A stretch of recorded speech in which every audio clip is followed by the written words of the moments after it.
is Daily Blast Live. We're talking about what you're talking about. Real, honest, entertaining, live. DBL starts right now. 3, 2.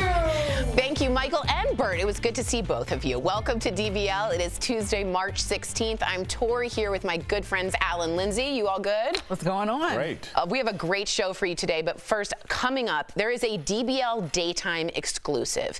Aaliyah Taylor, the ex-girlfriend of a former NFL player Chad Wheeler, opens up about the night she says he brutally beat her. She's sharing her survival story to DBL in hopes of helping others. That's coming up in just a few minutes, so stay tuned for that. It's an amazing interview. Players on an Oklahoma high school girls basketball team are speaking out right now. They're reacting to a sports announcer calling them the N-word after they kneeled during the national anthem at a recent game. So the announcer was caught on a hot mic using the offensive language. Take a listen.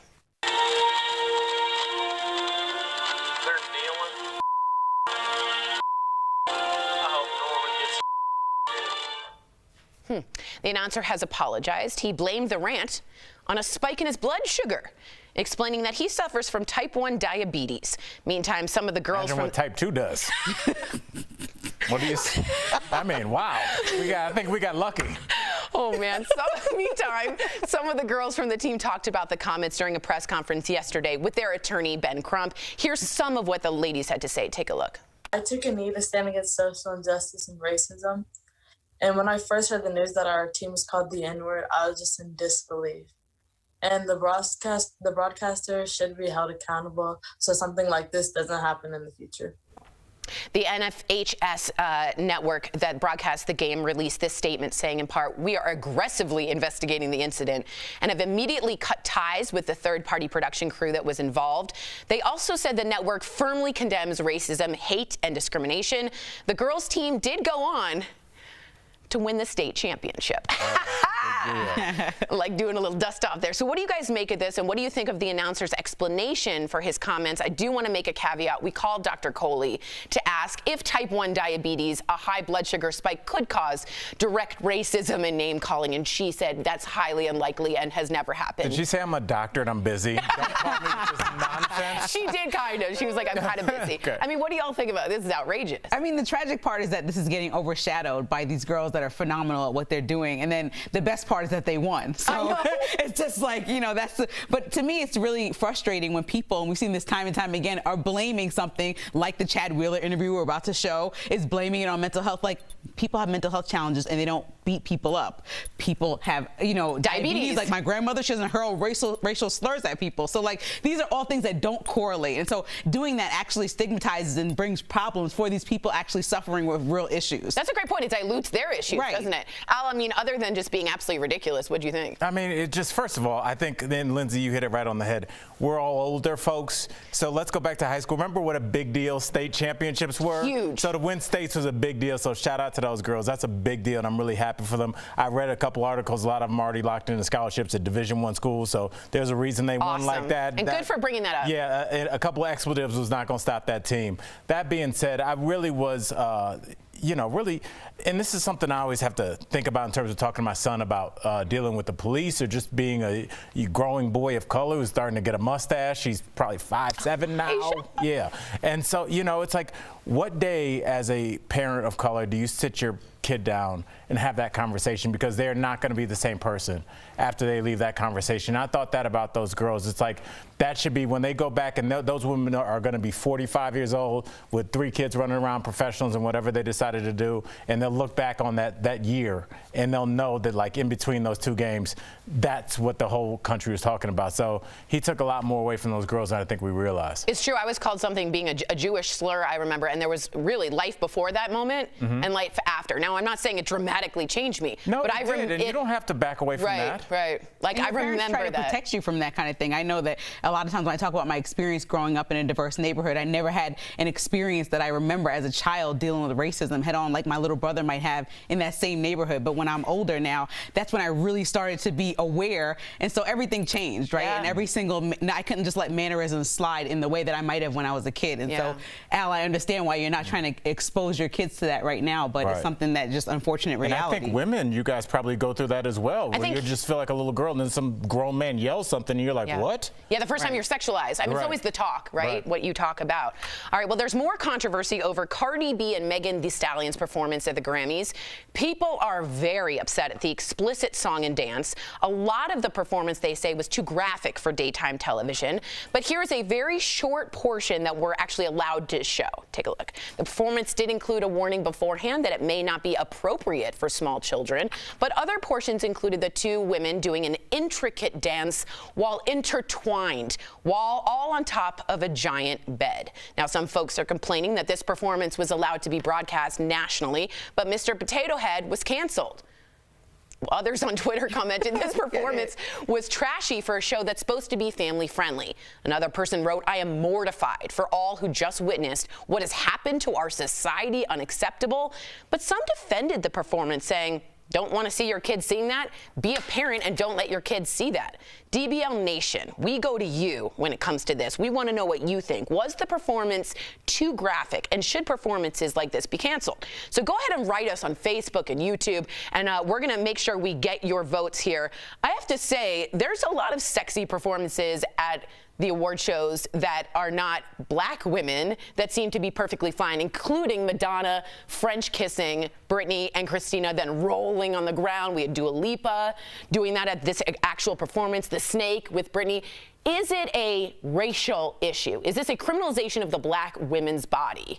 I just want to first rewind a little bit to the fact that they had this song and Cardi B perform on. This song was not nominated for anything, and the Grammys decided to bring them on to do this just for the controversy. And so we're acting like we're so blown away when this song wasn't even on the roster to get any awards. And then we wonder why this song, out of all the songs they have, obviously there's an entire committee that goes through what song is getting performed. Like, why are we acting so silly? And also, if the Grammys is the thing that your kid is learning stuff from, then you need to review your parenting skills. It really has nothing to do with... Maybe I'm a bad parent. I just set him up in front of award shows. Right. It's like, why is it being compared to Mr. Potato Head? Like, that seemed apples to potatoes. Was Cardi B's biggest song of the year, but she also wasn't getting any awards for this song. So I'm just really lost about why we're talking about this. And in the same performance night, Dua Lipa, like you said, had draws on as well, sparkly draws. So the only difference was that Cardi B had a bed and a pole. Cardi B was a stripper.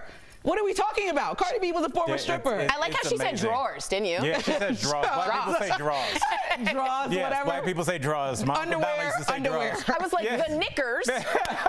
But no, to answer your question, Lindsay, the reason that we have a side-by-side of Mr. Potato Head and Cardi B is because Mr. Potato Head is there to symbolize, we never say it, but it's there to symbolize a simpler time in America where you could just play and things were as they were. You know, women were paid half and you guys were all secretaries and nurses and teachers and quiet, and the blacks were on their side of town. Now we have on your television these women that are gyrating, and this is the end of, they're talking about our society falling like Rome. Okay? It's okay, guys. This is a super popular song. Go on TikTok, see how many views it has. Hundreds of millions. This song has been around, guys. It's okay. And we're still here. Let us know what you guys think, if you think it was too sexy or if it was perfectly fine. Coming up, a DBL daytime exclusive. Erica goes one-on-one with Aaliyah Taylor, the ex-girlfriend of a former pro football player accused of attacking her. Aaliyah's powerful message of strength. That's coming up next. You don't want to miss it. Closed captioning provided.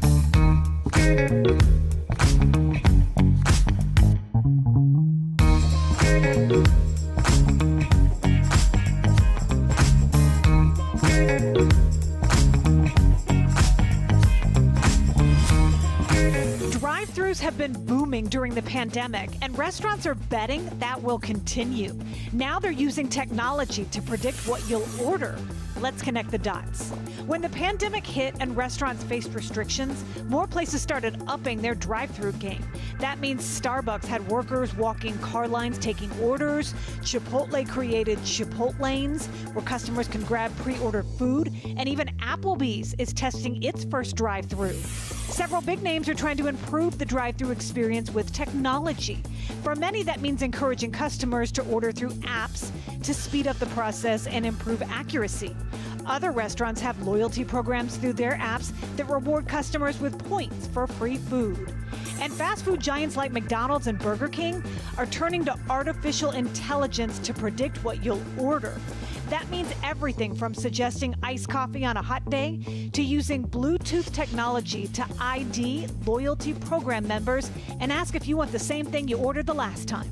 It's an improvement over screaming into a static-filled speaker in the drive-thru lane. Connecting the dots, I'm Tiffany Craig for H-Town Rush.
back to DBL. Her bruises may be gone, but her strength isn't.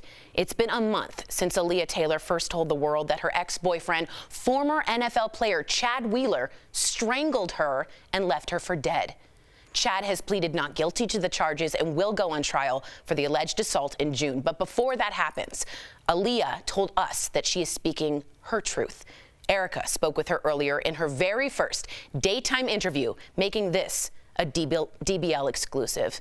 And a warning, some of the images you are about to see are disturbing and maybe triggering to some.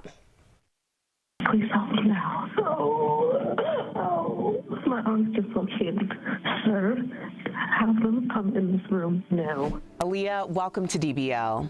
Thank you for having me. Thank you. You were very public last month and you told your story. So before we get started on the specifics of what happened that day, why are you continuing to speak out in this moment? Before I worked in media, and it was always very important for me to speak on uncomfortable situations, speak on uncomfortable topics, and create a safe space for people to have conversations like this. And so with this happening to me, I'm just like, I just want to be able to create empowering conversations and educate people about it, and also be able to talk about the healing process. Unfortunately, it's something that happens so often. I didn't know it happened so often until it happened to me. It's not easy for me, and not everyone is blessed with a support system like me. So if I could try to help other people go through this, then I will. Well, it's very important that it's not forgotten, because obviously your ex-boyfriend, Chad Wheeler, is going to court to stand these charges for your assault. So for those people who may not be familiar with your case, let's walk through the events that happened on January 22nd. You receive a message from Chad, and that was via text. What happened once you got home? Yeah, when I got home, he was very emotional, crying a lot. And I just tried to console him, try to talk with him. We talk a lot about anything. We're like best friends. So this happened for a few hours on and off. He was crying. And eventually he went into my room, and I went to go check on him. And he was sitting on the ground, and he stood up and got really close to me and told me to bow down. And I asked him why. It was very, he's never asked me to bow down or do anything like that or had that kind of tone with me. So it scared me a lot. And he told me to bow down again. I refused, and that's when he began attacking me. What is it that's happening? So we know that you had significant injuries from this attack, things that you'll have to live with for the rest of your life, I understand? Yeah, unfortunately. I have a concussion, anxiety, my left arm, the elbow was dislocated and the humerus was broken. So I have a lot of therapy, a lot of healing to do from that. And you have been very transparent about your experience both that night and beyond. But that night, what did you think the outcome was going to be? In my mind, thinking, he's very emotional. He just had a hard trip in LA, he maybe just needs to, cry it out, get it out of his system, and we'll be on vacay the next morning, the next day, and it'll be okay. And it's a safe space at my house. So I just figured, that was it. The moment he wrapped his fingers around my throat, that's when I thought, okay, I'm gonna die. I didn't think I was gonna make it as soon as he had started strangling me. When we come back, we'll chat more with Aaliyah and hear from her what she believes is true justice. Stay tuned.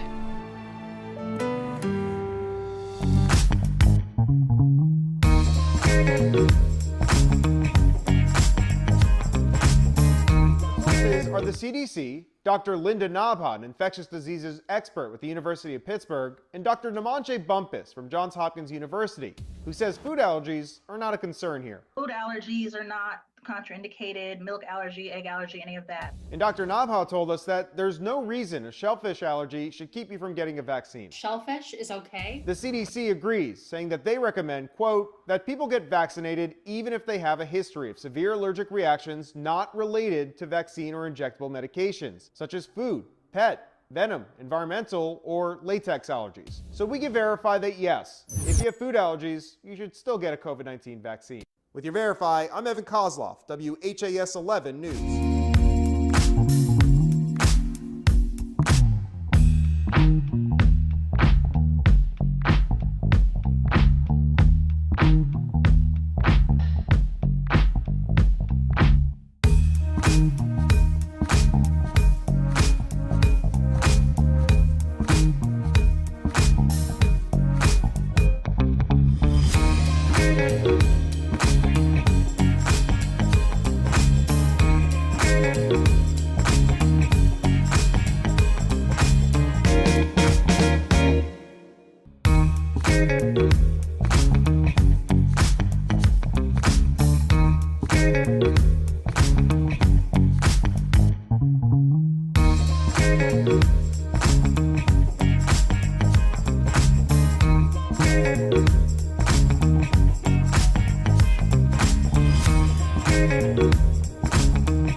Welcome back to DBL. We're continuing our conversation with Aaliyah Taylor, the woman who says she was brutally beaten by her ex-boyfriend, former NFL player Chad Wheeler.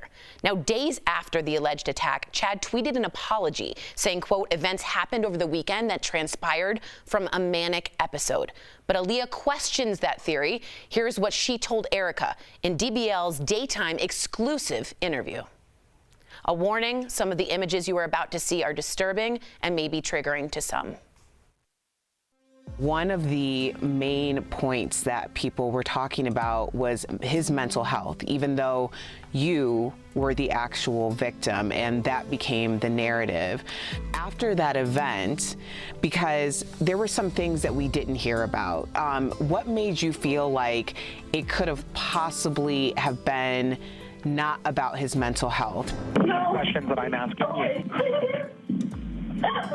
It did seem like there were character changes. But again, I'm not a psychologist. I don't know how these things work. I mean, when I was in the bathroom calling for 911, didn't check on me and ask if I was okay. But when the police came, they had pushed him into like the bathtub. He asked the cops if they were okay. And hearing that kind of broke my heart a little bit, because you asked the cops if they're okay, but you didn't check on me.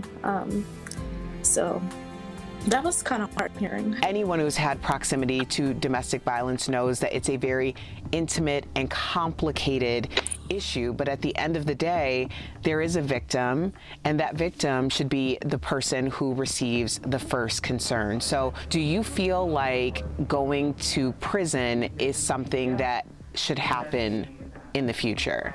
I do think so, just because this isn't the first run-in he's had with the cops in a violent manner. I just feel like he needs to understand the consequences of what he did. He almost took my life, and he knows how important I am to so many people in such a brutal way. And then he expected to go on vacay still, which was odd, being in court hearing that he still wanted to go to Hawaii after. I just don't think that he fully understands the consequences. I just don't think that him not going would be beneficial to him or public safety at all. The idea that knowing how important you are to so many people, that it's almost as though you feel like it has to be a validation to your self-worth. And I'm wondering if that's something that you're feeling right now. I remember at first, like the first week or two after, I was still able to contact his dad, and I was texting his dad asking if Chad was okay.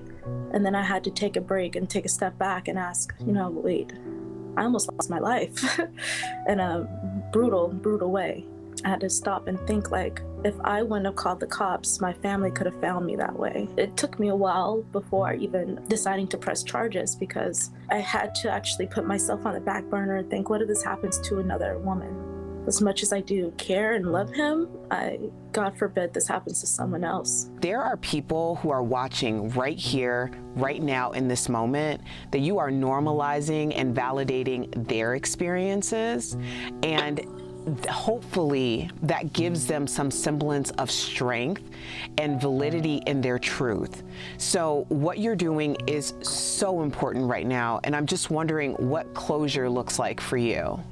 I've thought about that. I actually think about that every day. If I were to know why he did it, would that give me closure? Or if I were to know what could have been done to prevent it, even though there's nothing that could have been done, but I don't know, just I have no idea what closure kind of looks like for me right now. I think that maybe getting to a point where I am close to being healthy and having some movement back in my arm, as I think about it, that might be close to closure for me right now. I really want people to continue to rally behind you, and I want you to continue to speak your truth, if not for you, for everyone else who's looking towards you for support. So Aaliyah Taylor, I thank you so much for joining us on DBL. Thanks for having me.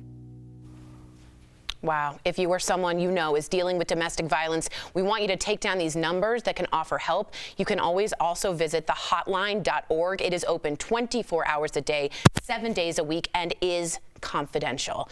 Now, we want to make clear yesterday that DBL did reach out to Chad Wheeler's attorney via phone and email for a comment, but at the time of this taping, we did not get a response.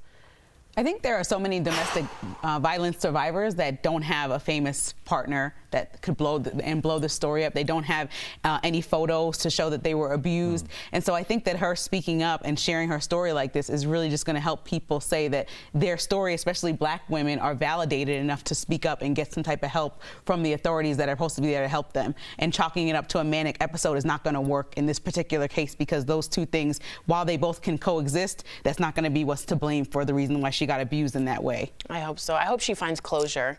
I hope she does. The audience here is writing in that poor lady. We agree. We wish you the best, Aaliyah. We'll be right back. Promotional consideration is brought to you by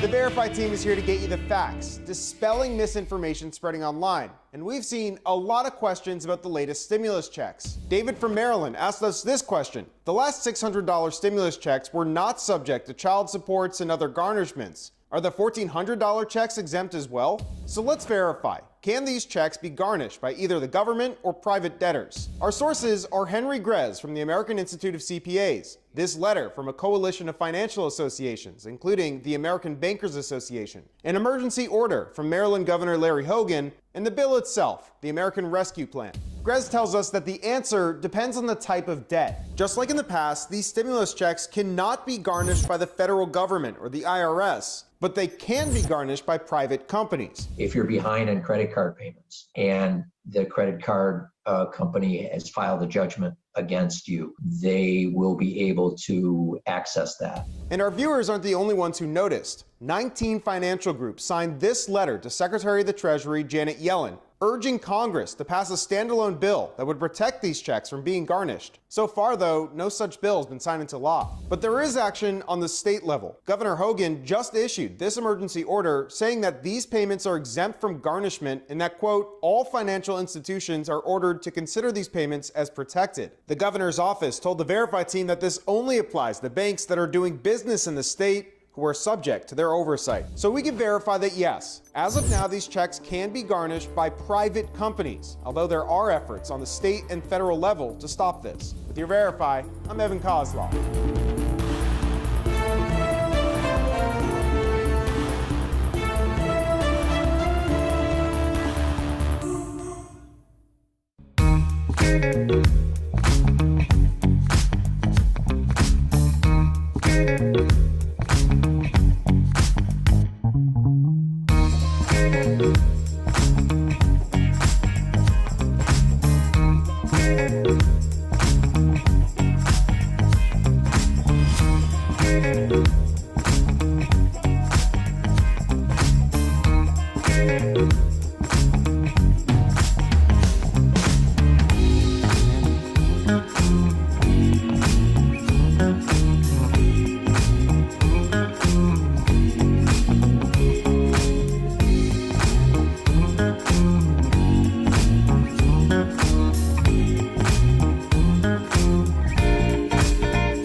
Small business owners are still feeling the financial impact of the pandemic, so we're sharing some tips to help in today's Bang for Your Buck.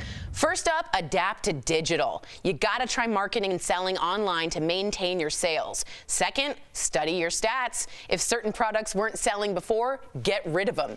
And third, invest in small business insurance. When it comes to your small business or any type of quality and affordable insurance, the Buck's got your back. The Hartford will be happy to provide you with solutions. Call 1-800-684-6085 or visit thehartford.com to learn more. Now, I would be remiss if I didn't give a shout out to one of our dearest friends and supporters of the show, our superior producer, Michael Dean turned 40 today.